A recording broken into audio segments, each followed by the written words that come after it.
Chapter 3. "We can come here once again," said Julia. "It's generally safe to use any hideout twice, but not for another month or two, of course." As soon as she woke up her demeanor had changed. She became alert and businesslike, put her clothes on, knotted the scarlet sash around her waist, and began arranging the details of the journey home. It seemed natural to leave this to her. She obviously had a practical cunning which Winston lacked, and she seemed also to have an exhaustive knowledge of the countryside round London, stored away from innumerable community hikes. The route she gave him was quite different from the one by which he had come, and brought him out at a different railway station. "Never go home the same way as you went out," she said, as though enunciating an important general principle. She would leave first, and Winston was to wait half an hour before following her. She had named a place where they could meet after work, 4 evenings hence. It was a street in one of the poorer quarters, where there was an open market which was generally crowded and noisy. She would be hanging about among the stalls, pretending to be in search of shoelaces or sewing thread. If she judged that the coast was clear she would blow her nose when he approached, otherwise he was to walk past her without recognition. But with luck, in the middle of the crowd it would be safe to talk for a quarter of an hour and arrange another meeting. "And now I must go," she said as soon as she had mastered his instructions. "I'm due back at 19:30. I've got to put in 2 hours for the Junior Anti-Sex League, handing out leaflets or something. Isn't it bloody? Giving me a brush down, would you? Have I got any twigs in my hair? Are you sure? Then good-bye, my love. Good-bye." She flung herself into his arms, kissed him almost violently, and a moment later pushed her way through the saplings and disappeared into the wood with very little noise. Even now he had not found out her surname or her address. However, it made no difference, for it was inconceivable that they could ever meet indoors, or exchange any kind of written communication. As it happened, they never went back to the clearing in the wood. During the month of May there was only one further occasion on which they actually succeeded in making love. That was in another hiding place known to Julia, the belfry of a ruinous church in an almost deserted stretch of country, where an atomic bomb had fallen 30 years earlier. It was a good hiding place when once you got there, but the getting there was very dangerous. For the rest, they could meet only in the streets, in a different place every evening, and never for more than half an hour at a time. In the street it was usually possible to talk after a fashion, as they drifted down the crowded pavements, not quite abreast and never looking at one another. They carried on a curious, intermittent conversation which flicked on and off like the beams of a lighthouse, suddenly nipped into silence by the approach of a party uniform or the proximity of a terrace screen, then taken up again minutes later in the middle of a sentence, then abruptly cut short as they parted at the agreed spot, then continued almost without introduction on the following day. Julia appeared to be quite used to this kind of conversation, which she called talking by instalments. She was also surprisingly adept at speaking without moving her lips. Just once in almost a month of nightly meetings they managed to exchange a kiss. They were passing in silence down a side street. Julia would never speak when they were away from the main streets.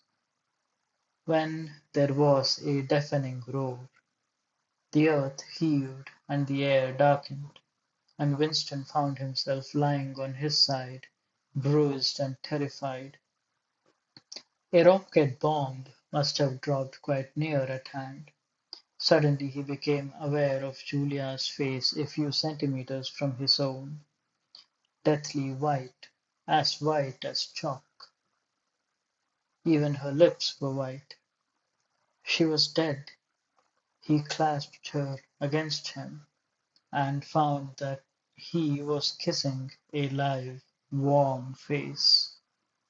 But there was some powdery stuff that got in the way of his lips. Both of their faces were thickly coated with plaster. There were evenings when they reached their rendezvous and then had to walk past one another without a sign, because a patrol had come round the corner or a helicopter was hovering overhead.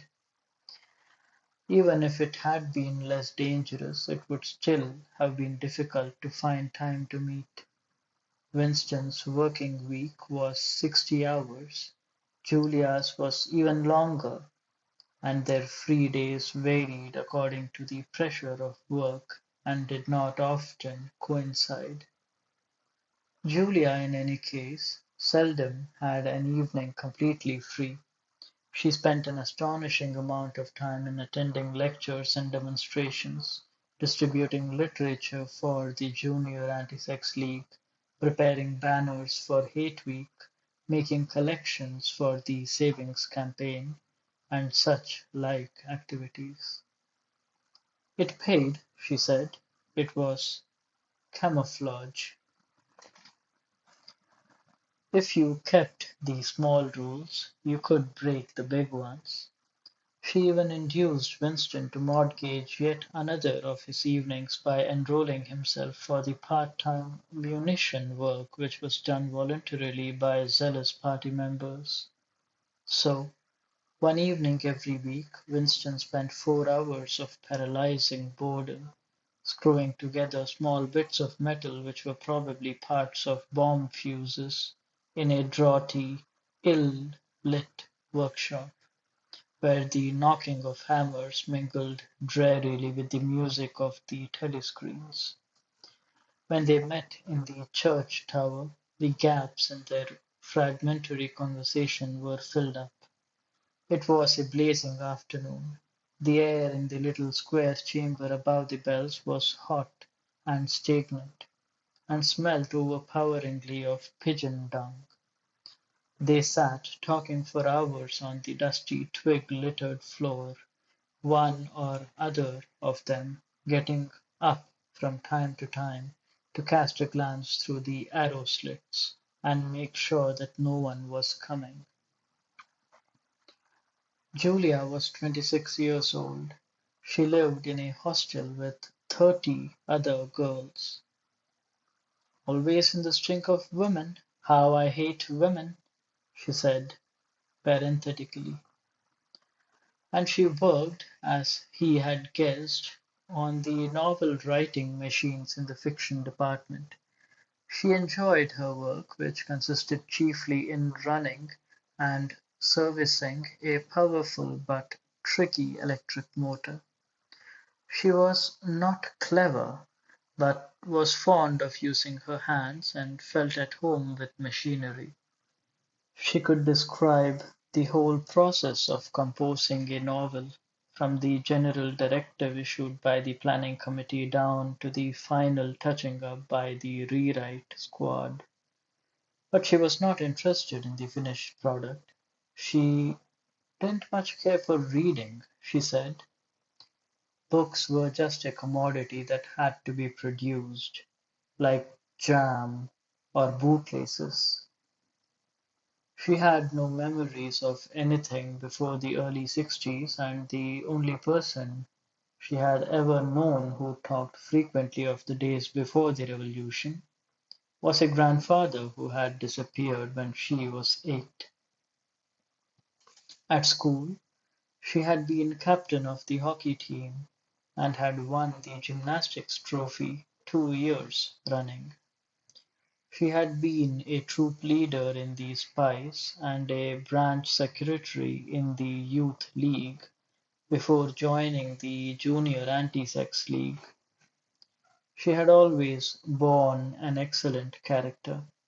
She had even an infallible mark of good reputation been picked out to work in pornosec, the subsection of the fiction department which turned out cheap pornography for distribution among the proles.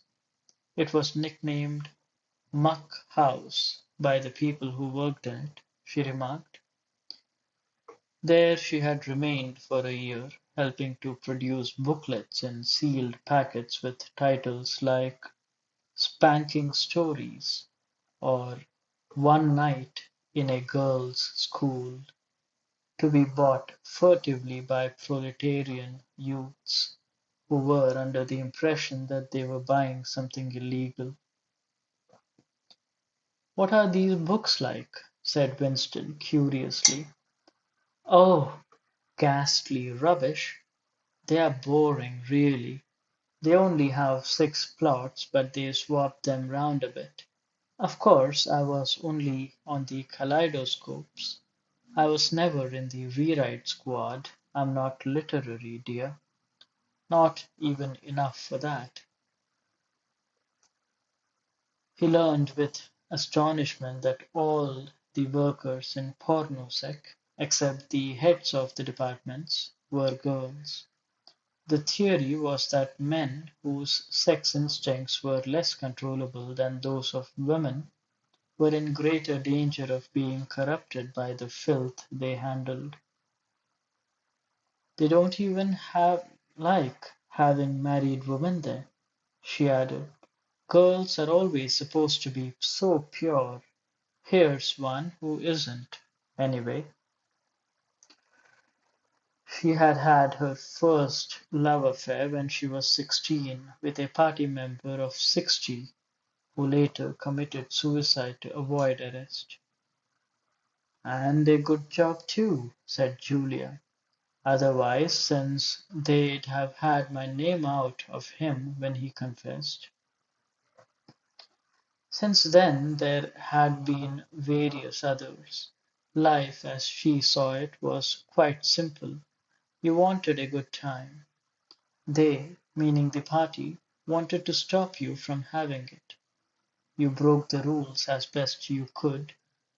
She seemed to think it just as natural that they should want to rob you of your pleasures as that you should want to avoid being caught. She hated the party and said so in the crudest words, but she made no general criticism of it, except where it touched upon her own life. She had no interest in party doctrine. He noticed that she never used newspeak words, except the ones that had passed into everyday use. She had never heard of the Brotherhood, and refused to believe in its existence. Any kind of organized revolt against the party, which was bound to be a failure, struck her as stupid. The clever thing was to break the rules and stay alive all the same. He wondered vaguely how many others, like her, there might be in the younger generation, people who had grown up in the world of the Revolution, knowing nothing else, accepting the party as something unalterable, like the sky, not rebelling against its authority but simply evading it as a rabbit dodges a dog. They did not discuss the possibility of getting married. It was too remote to be worth thinking about. No imaginable committee would even sanction such a marriage, even if Catherine, Winston's wife, could somehow have been got rid of. It was hopeless, even as a daydream. "What was she like, your wife?" said Julia.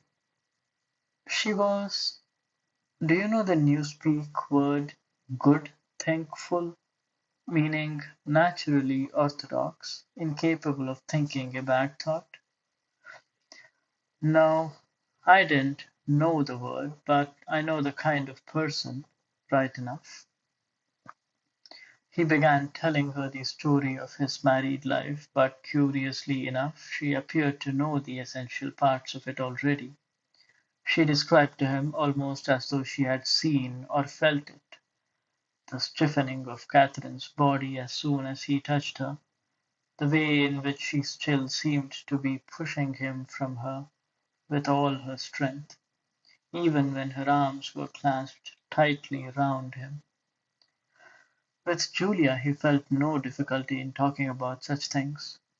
Catherine, in any case, had long ceased to be a painful memory and became merely a distasteful one. "I could have stood it, if it hadn't been for one thing," he said.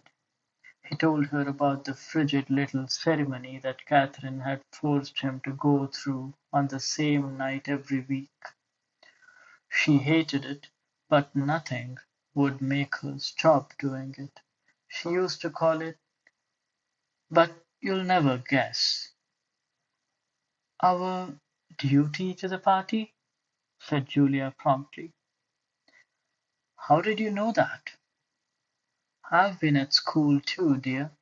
Sex talks once a month for the over 16s, and in the youth movement they rub it into you for years. I dare say it works in a lot of cases, but of course you can never tell. People are such hypocrites." She began to enlarge upon the subject. With Julia, everything came back to her own sexuality. As soon as this was touched upon in any way, she was capable of great acuteness. Unlike Winston, she had grasped the inner meaning of the party's sexual puritanism. It was not merely that the sex instinct created a world of its own, which was outside the party's control, and which therefore had to be destroyed if possible. What was more important was that sexual privation induced hysteria, which was desirable because it could be transformed into war fever or leader worship. The way she put it was, when you make love, you are using up energy, and afterwards you feel happy and don't give a damn for anything. They can't bear you to feel like that. They want you to be bursting with energy all the time. All this marching up and down and cheering and waving flags is simply sex gone sour. If you're happy inside yourself, why should you get excited about Big Brother and the 3-year plans and the 2 minutes hate and all the rest of their bloody rot? That was very true, he thought. There was a direct, intimate connection between chastity and political orthodoxy. For how could the fear, the hatred, and the lunatic credulity which the party needed in its members be kept at the right pitch, except by bottling down some powerful instinct and using it as a driving force? The sex impulse was dangerous to the party, and the party had turned it to account. They had played a similar trick with the instinct of parenthood.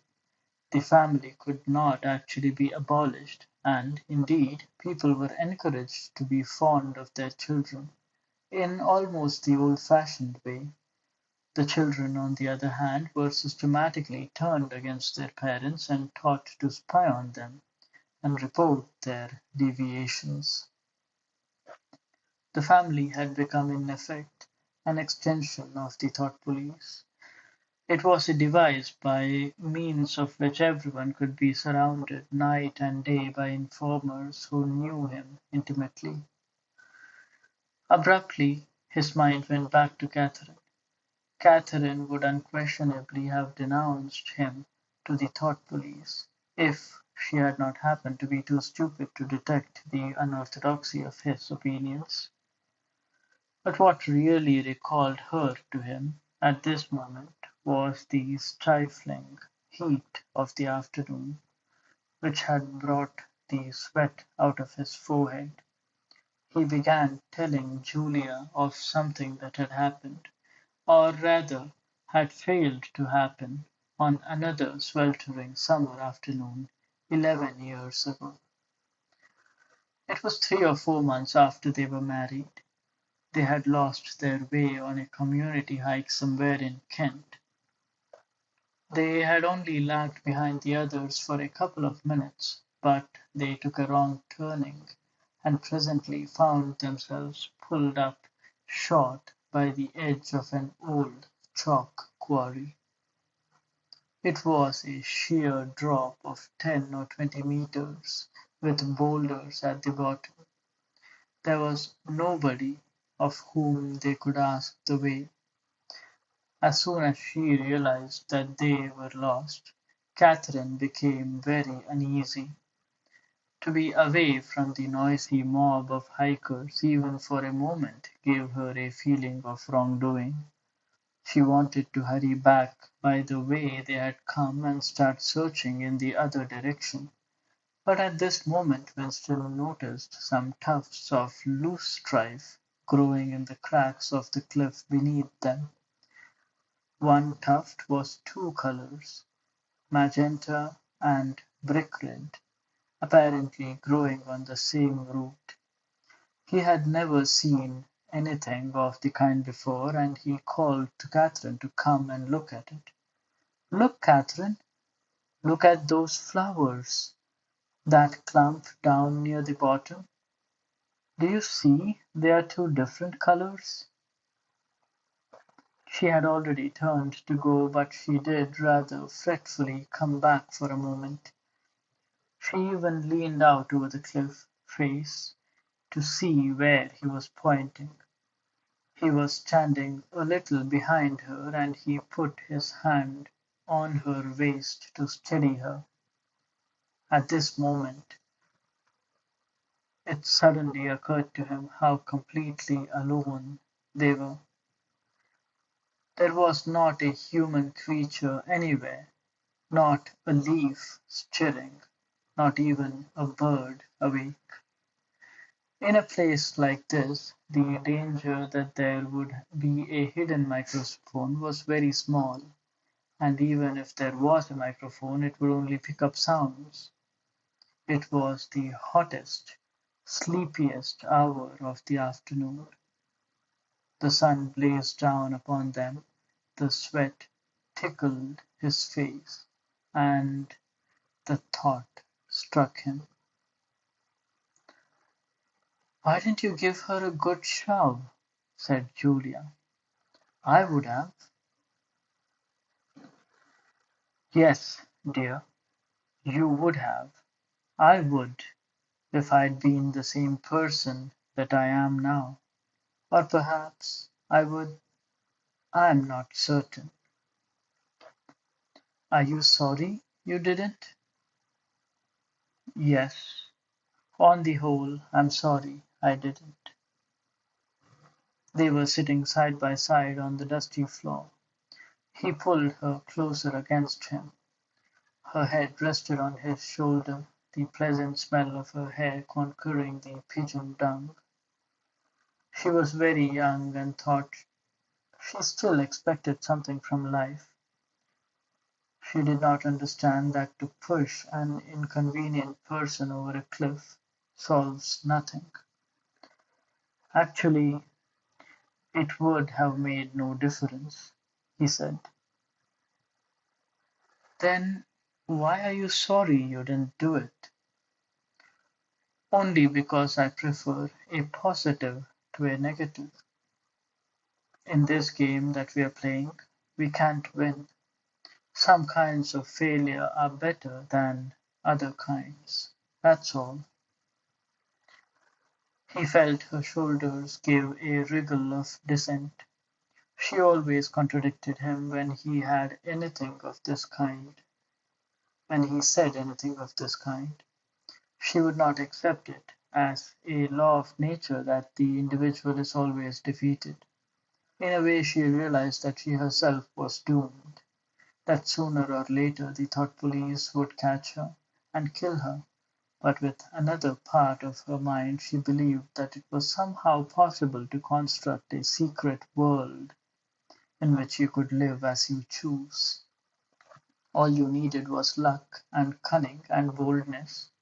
She did not understand that there were no such things as happiness, that the only victory lay in the far future, long after you were dead, that from the moment of declaring war on the party, it was better to think of yourself as a corpse.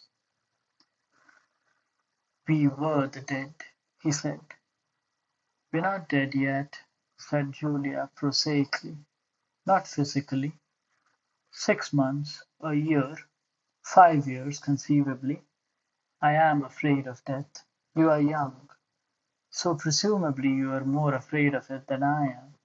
Obviously, we shall put it off as long as we can, but it makes very little difference. So long as human beings stay human, death and life are the same thing. Oh, rubbish! Which would you sooner sleep with, me or a skeleton? Don't you enjoy being alive? Don't you like feeling, this is me, this is my hand, this is my leg. I'm real, I'm solid, I'm alive. Don't you feel like this? She twisted herself round and pressed her bosom against him. He could feel her breasts, ripe yet firm, through her overalls. Her body seemed to be pouring some of its youth and vigor into his. Yes, I like that, he said. Then stop talking about dying. And now listen, dear. We've got to fix up about the next time we meet. We may as well go back to the place in the wood.